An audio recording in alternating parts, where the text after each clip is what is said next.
지난주 제11대 12대 대통령을 역임했던 전두환 전 대통령이 사망했습니다.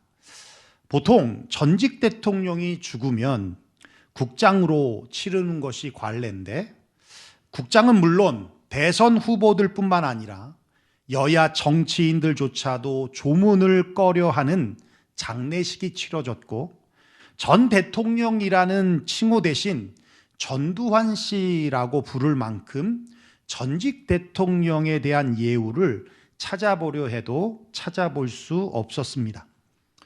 세계 주요 외신들도 전두환 전 대통령의 사망 소식을 앞다투어 전했는데요. 로이터 통신은 군사 독재자인 전 씨가 서울 자택에서 90세 일기로 사망했다라고 보도했고, AFP 통신도 광주의 학살자라는 단어를 주저없이 쓰며 보도했으며, AP통신도 1979년 쿠데타로 정권을 탈취한 뒤에 민주화 운동가들을 잔혹하게 탄압하고 재임 기간 비리 행위로 감옥에 갔다라고 보도를 했습니다. 그리고 뉴욕타임즈도 이 나라에서 가장 비난받는 군사 독재자라고 보도를 했습니다. 어떤 대선 후보는 전두환 씨의 죽음은 죽음 자체가 유죄라고 그렇게 할 만큼 왜 전두환 전 대통령은 이러한 죽음을 맞이했을까? 물론 한마디로 평가할 수는 없지만 또 그가 나라를 위하여 잘한 것도 있겠죠. 그러나 그보다 집권하는 과정과 통치 기간 동안에 국민들에게 많은 상처를 줬기 때문일 것입니다마는, 그래도 마무리를 잘했다면 이렇게까지 죽으면서도 편하게 눈을 감지 못할 정도로 욕을 먹었을까 하는 생각을 해봅니다. 전두환 씨와 함께 군사 반란을 주도했던 노태우 전 대통령이 지난 10월에 사망했는데요. 노태우 전 대통령은 국가장으로 치렀습니다. 그러면 그 차이가 뭘까요? 그래도 노태우 전 대통령은 반성했고 사죄했습니다. 그리고 추징금도 다 냈습니다. 그런데 전두환 씨는 추징금도 내지 않고 호화로운 삶을 즐겼으며 끝내 5.18 광주 민주화 항쟁에 대한 사죄와 포갑정치로 인하여 상처받았던 사람들에 대한 사죄 없이 죽었기 때문에 죽음조차도 유죄라고 하는 것 아니겠느냐라는 것이죠. 여러분, 삼천교육대라고 들어보셨습니까? 말도 안 되는 것이죠. 동네 불량배 조폭들 소탕하겠다고요. 불량배하고 조폭들만 잡아가면 다행인데, 아무나 일반 대학생들, 술 먹고 좀 휘청거리는 사람들 다 잡아다가 삼천교육대라는 데 쳐넣어서 군대보다 더한 인권이라고 하는 조금도 찾아볼 수 없는 개만도 못한 취급을 받으며 강제 노역시키는, 말도 안 되는 거죠. 여러분, 시작이 있다면 끝도 있습니다. 시작도 중요하고 끝도 중요합니다. 시작이 반이라면 끝은 전부입니다. 좋은 시작, 좋은 마무리로 끝난다면 더할 나위 것이 없지만, 적어도 시작은 좋고 끝이 나빠서는 안 되는 겁니다. 왜냐하면 최종 성적과 실력은 끝까지 하고 난 다음에 평가를 받기 때문에 그렇습니다. 그런데 보면 많은 사람들이 거창하게 시작을 합니다만 마무리를 아름답게 하지 못하는 경우들이 참 많이 있습니다. 우리가 오늘 본 본문의 주인공인 기드온도 그런 인물 중에 한 사람인데요. 여러분 잘 아시겠지만 기드온은 300명으로 미디안 군사 13만 5천 명을, 그러니까 450대 1입니다. 한 명이 450명을 이겨야 승리할 수 있는 전쟁이에요. 말도 안 되는 전쟁입니다. 그런데 아군의 피해 없이 적군을 완전히 진멸시킨 세계 전쟁사에서 전무후무한 기록을 남긴 그러한 사사가 바로 기드온 사사입니다. 무슨 말씀이에요? 인간의 힘으로 한 것이 아니라는 것입니다.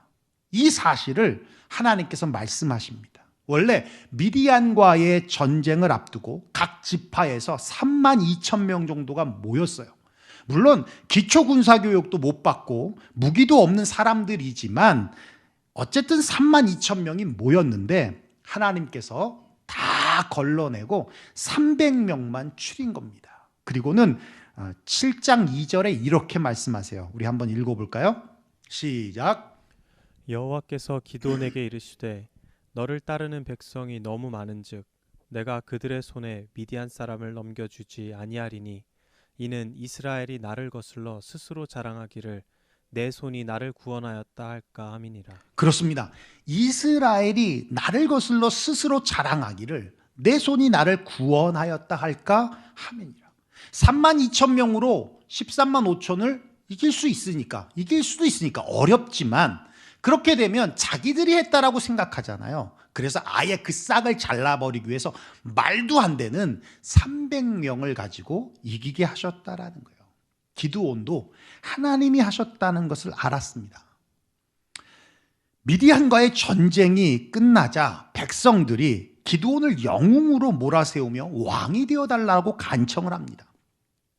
그러자 기드온이 이렇게 말해요. 우리가 본문으로 보지 않았지만 8장 23절에 보면 기드온이 그들에게 이르되 내가 너희를 다스리지 아니하겠고 나의 아들도 너희를 다스리지 아니할 것이요 여호와께서 너희를 다스리시리라 하니라.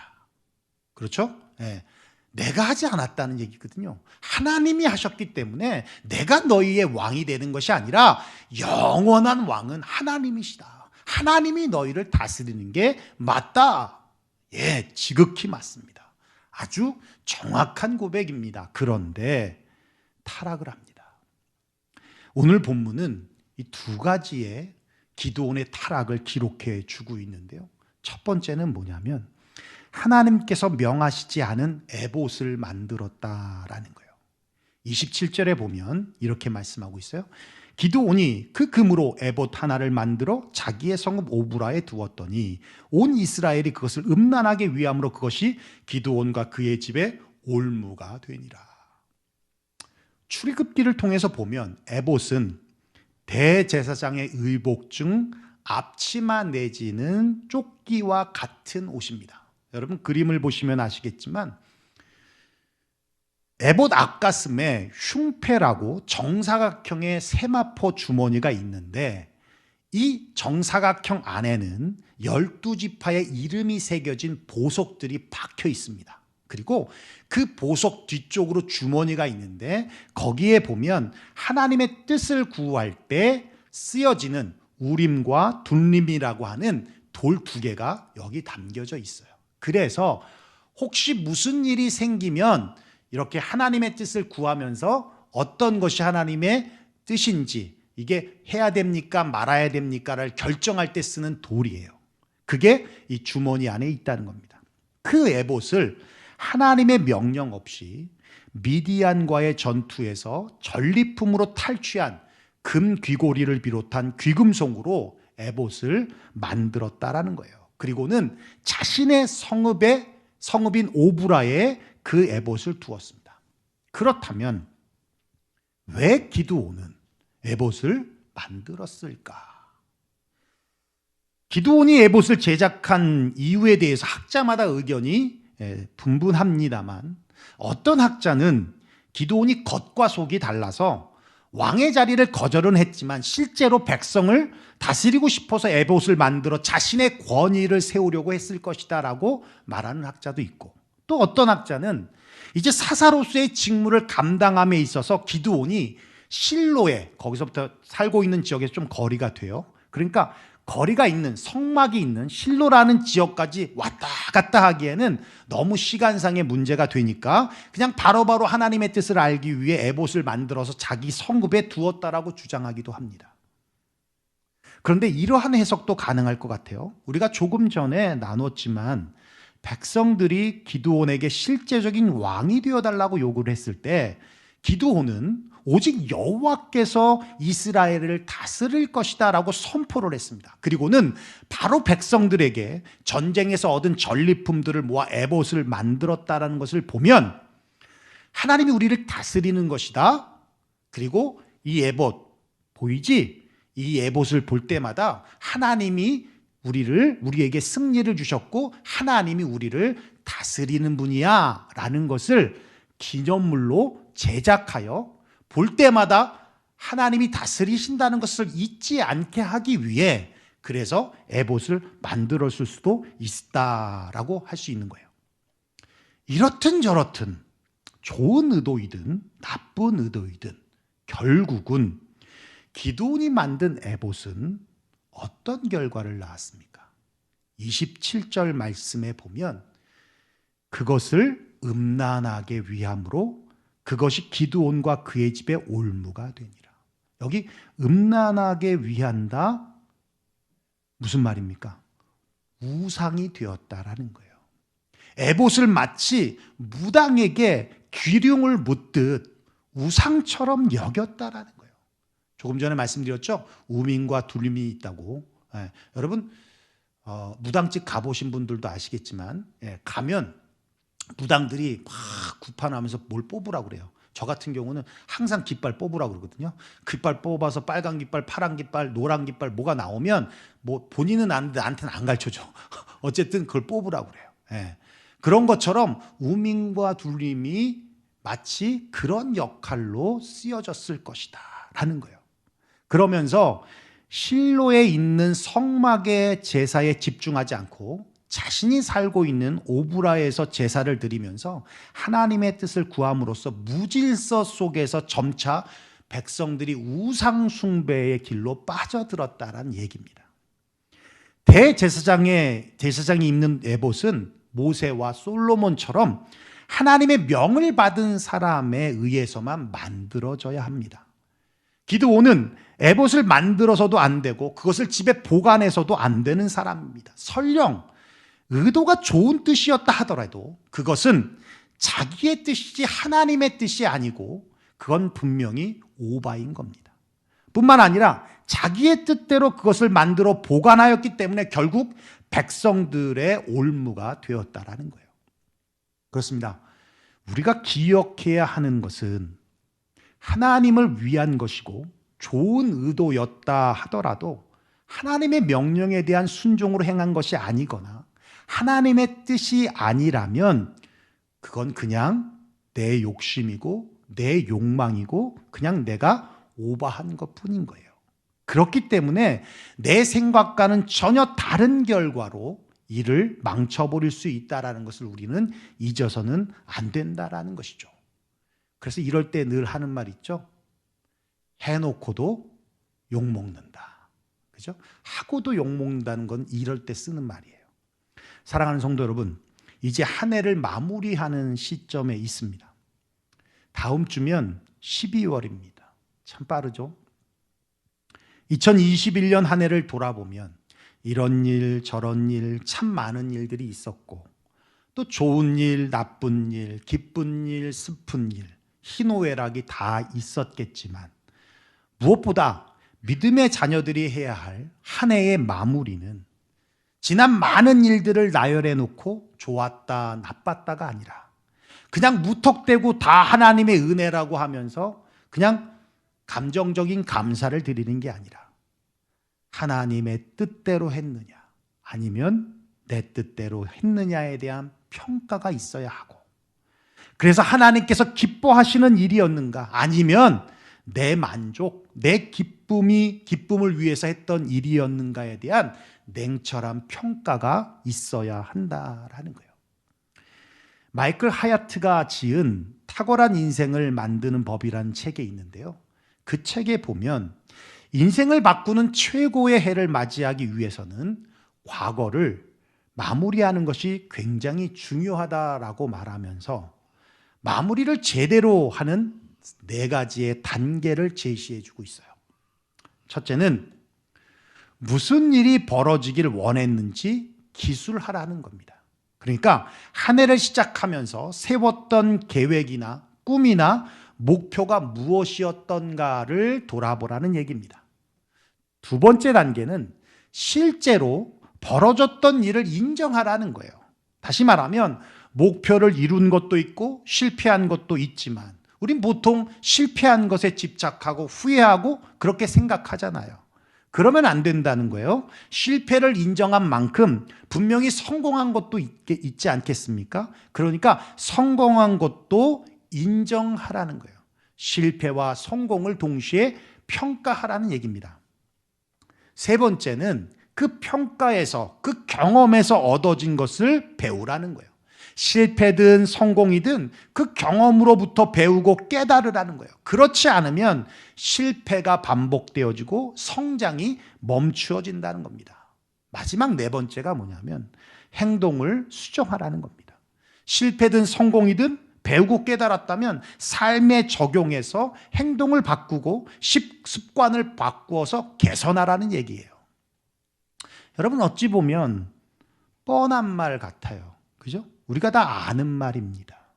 그런데 알면서 안 하는 게 문제입니다. 나도 모르는 사이에 이제 50이 됐는데 항상 나는 우리 젊은이들하고 또 같이 지내다 보니 젊다라고 생각을 하는데 나이를 먹었다라고 생각할 때가 언제냐면 해가 지나도 마음이 바뀌지 않는 거예요. 2021년이든 2022년이든 2021년에 해가 동해서 서로 맞죠? 해가 동해서 서로 가죠? 아니야? 맞죠? 해가 동해서 서로 가는데 2022년에 해가 서에서 동으로 가지는 않잖아요. 뭐 바뀌는 게 없으니까 그냥 아유, 또 한 해 오는구나. 또 한 해 가는구나. 이런 마음을 갖는 게 내가 나이를 먹었구나라는 생각이 들어요. 우리 어릴 때 하고 싶진 않지만 초등학교 때 선생님들이 항상 겨울방학 전에 계획표 쓰라고 그러잖아요. 그게 그렇게 싫었는데, 그죠? 그게 젊다는 증거더라고요. 내가 올해 내가 뜻한 모든 것이 안 됐다 하더라도 내년에 안 될 거라고 생각하는 게 아니라 해도 소용없다고 생각하는 것이 아니라 그래도 도전하는 거예요. 그게 젊음이더라고요. 뻔한 말 같은데 알면서 안 한다는 게 문제예요. 사랑하는 성도 여러분, 한 해를 돌아보시면서 올 초에 세웠던 하나님 앞에서의 목표, 그럼 계획들을 한번 생각해 보십시오. 실제로 어떻게 진행되었는지, 잘못한 것은 어떤 것인지 여러분 평가를 한번 해보십시오. 어떤 기준으로 평가를 해야 할까요? 성공했다? 실패했다? 돈을 많이 벌었다? 돈을 많이 못 벌었다? 이런 기준이 아니라 하나님의 뜻대로 했는지 아니면 내 뜻대로 했는지, 그리고 그 평가에서 나온 결론을 가지고 우리 삶에 적용해서 우리의 행동을 바꾸고 우리의 습관을 바꾸려는 시도를 주저하지 마십시오. 그래야 한 해를 잘 마무리하는 것입니다. 활용점정이라는 말이 있습니다. 용을 그린 다음 마지막으로 눈동자를 그린다는 뜻입니다. 그림을 그려보시는 분들은 아시겠지만 눈동자를 그리지 않으면 그림이 완성이 안 되죠. 그죠? 가장 중요한 부분을 맞춰 일을 완벽하게 끝낸다는 의미로 활용점정이다라고 말을 합니다. 아무리 용의 뿔과 비늘과 여의주를 잘 그려도 눈에 점 하나 잘못 찍으면 그러면 나머지 노력은 말짱 도루묵이 되는 거예요.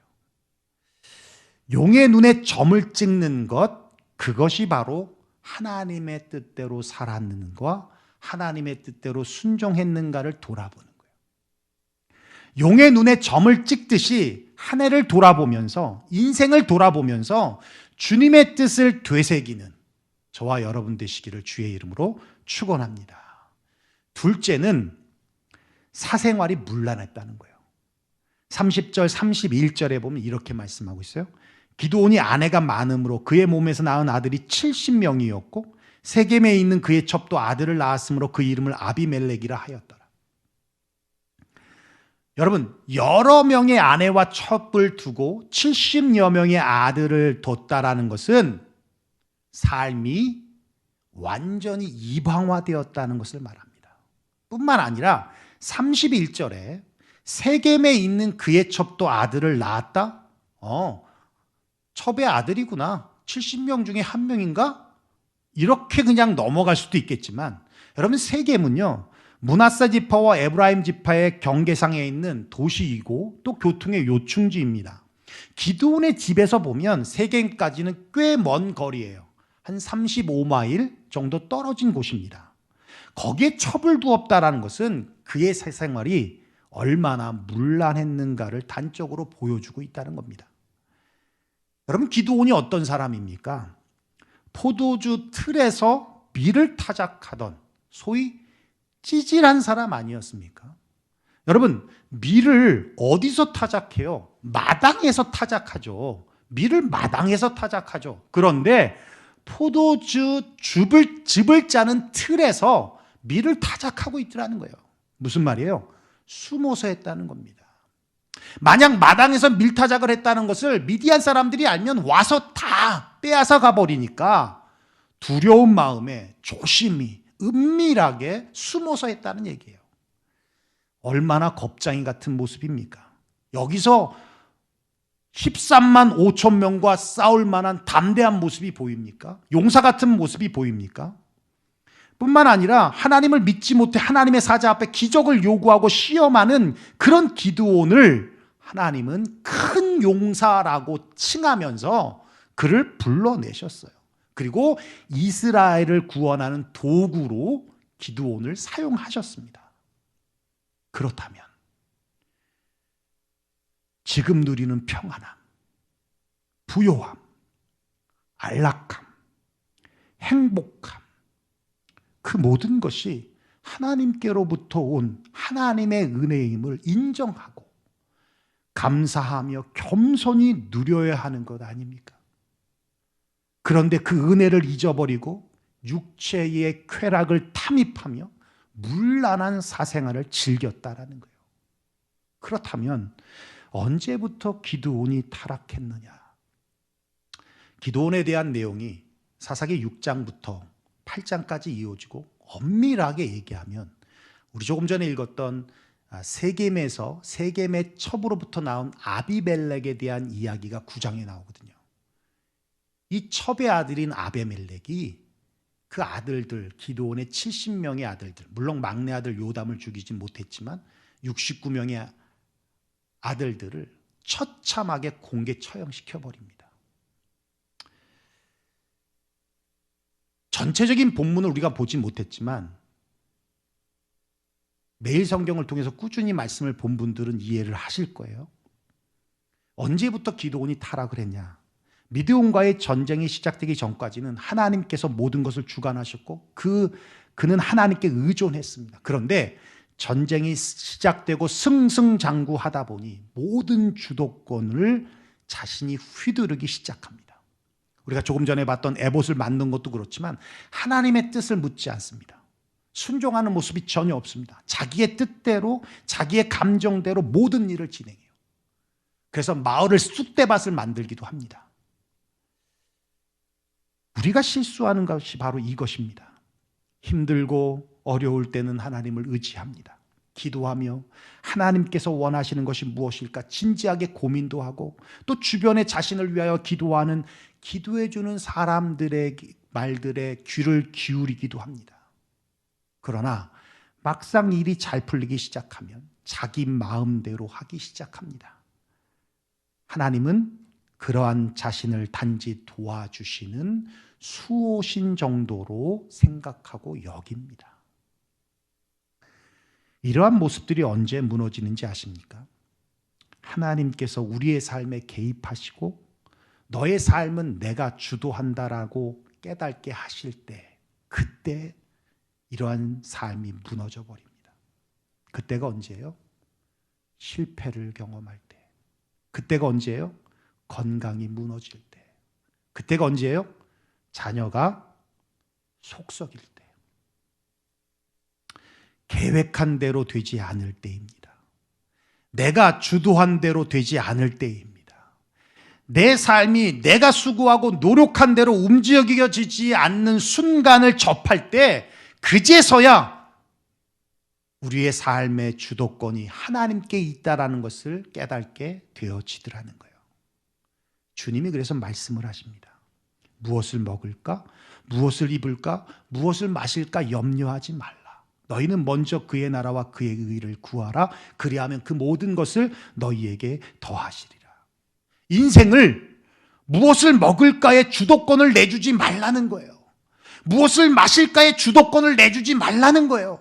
무엇을 입을까의 주도권을 내주지 말라는 거예요. 더 나아가서 무엇을 즐길까의 주도권을 내주지 말라는 얘기입니다. 그렇지 않으면 너 왜 사니 그러면 먹는 낙수로 산답니다.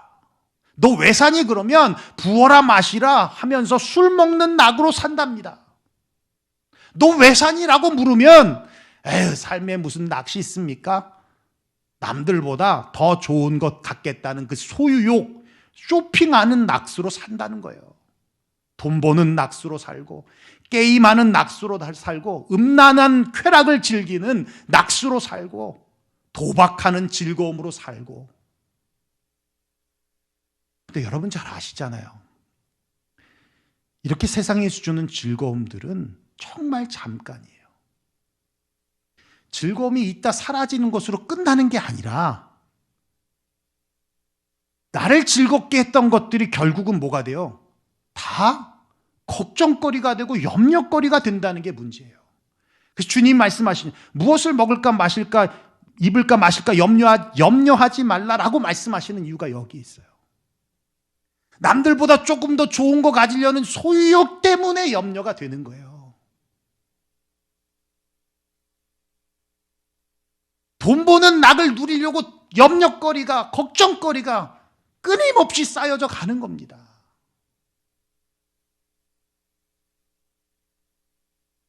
아메림노스라고 하는 헬라어 단어가 있는데요. 그 뜻이 염려하지 않는 자, 걱정하지 않는 자라는 뜻이에요.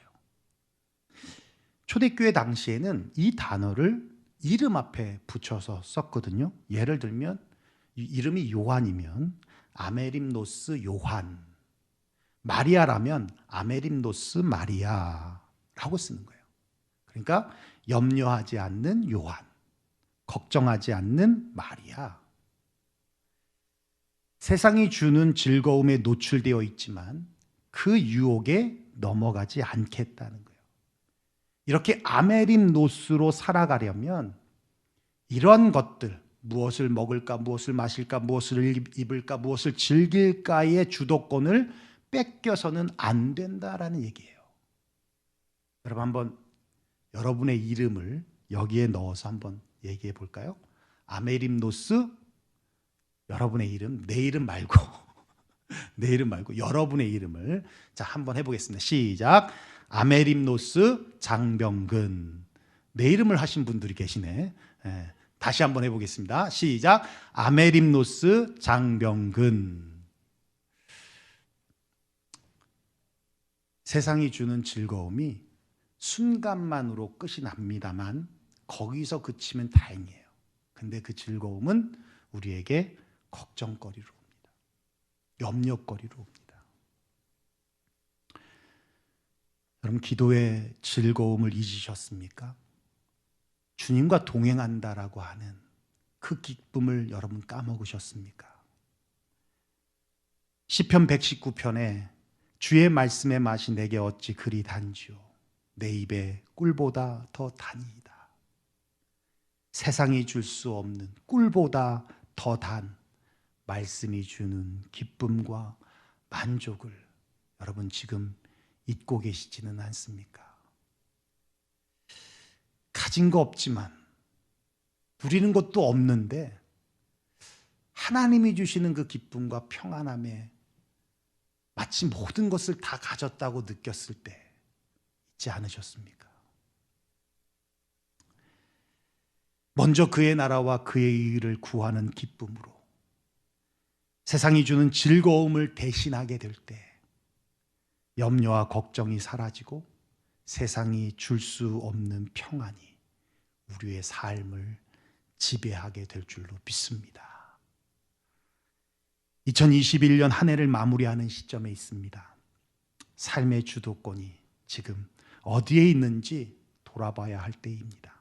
내가 지금 무엇을 의지하고 있는지, 내가 지금 무엇에 끌려다니고 있는지, 내가 지금 무슨 즐거움으로 살고 있는지, 내가 지금 걱정하고 염려하고 있는 것이 어디로부터 왔는지 점검하고 또 점검해 보아야 합니다.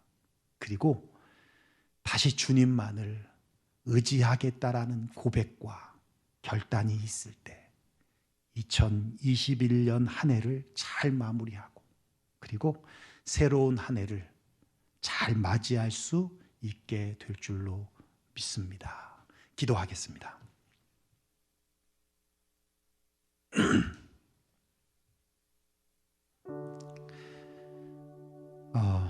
제가 미국에 사는 동안 두 번의 미국 전 대통령의 장례를 보았는데요.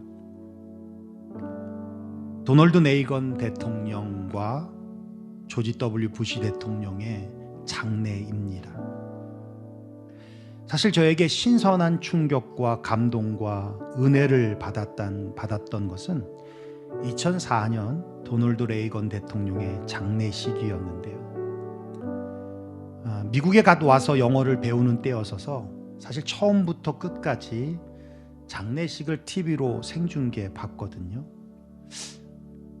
슬프면서도 기쁘고 사랑하는 사람과의 이별은 아픈데 웃는 여유가 있고 그리고 전 국민이 대통령의 죽음에 애도하며 리스펙트하는 모습을 보면서 정말 미국은 대단하다라는 생각을 했어요. 미국에선 대통령에 당선되면 취임 초기 자신의 장례 계획을 세운다라고 합니다. 그만큼 전현직 대통령의 장례식을 중시한다는 의미인데요. 실제가 나라가 멈춘다고 할 만큼 공공기관뿐만 아니라 미국 증권거래소마저 휘장하든 아니면 부분 개장을 할 만큼 전직 대통령의 죽음은 국가의 마지막 대화라고 여기며 최고의 예우를 합니다. 정말 멋있기도 하고 부럽기도 하고 전두환 전 대통령의 죽음을 보면서 정말 마무리가 중요하구나. 마무리를 잘하는 것이 능력이고 실력이구나 라는 생각을 했어요. 우리의 삶의 마무리는 꼭 어떻게 죽는가에만 의미하는 것은 아닙니다. 하루의 삶에 대한 마무리, 한 주에 대한 마무리, 그리고 한 달에 대한 마무리, 그리고 한 해에 대한 마무리를 잘하며 산다면 인생의 마무리를 잘할 수 있을 것이라고 믿습니다. 그 마무리는 우리가 가을 회개 감사 대신방을 통해서 나눴던 감사일 것입니다. 그리고 오늘 우리가 함께 나눈 하나님의 뜻대로 순종하며 살았는지, 삶의 주도권이 주님께 있는지에 대한 냉정한 평가와 회개, 그리고 더욱 주님을 의지하겠다라는 것이라고 믿습니다. 오늘 우리 말씀 들은 대로 우리 그런 기도 한번 했으면 좋겠습니다. 하나님, 이제 12월 한 달 남았습니다. 2021년 참 하나님 앞에 경건한 계획들을 세우고 또 인생에 하나님과 함께 짜였던 그런 계획들을 세웠는데 하나님, 이제 돌아보니 내 뜻대로 행했고 돌아보니 내 삶이라고 여겨 내가 주도하며 살았습니다. 하나님, 용서하여 주옵소서. 그럼에도 불구하고 자비와 긍휼을 버리지 아니하시며 끊임없이 나에게 은혜를 베풀어 주셔서 나를 이끌어 주시고 인도해 주신 주님, 다시 의지합니다. 다시 주님 앞에 나아갑니다. 2021년 이렇게 한 해가 저물고 2022년 믿음으로 다시 주님과 함께 시작하길 원합니다라는 그 고백이 이 시간 있기를 원합니다. 우리 함께 통성으로 기도하며 나아가겠습니다. 기도하겠습니다.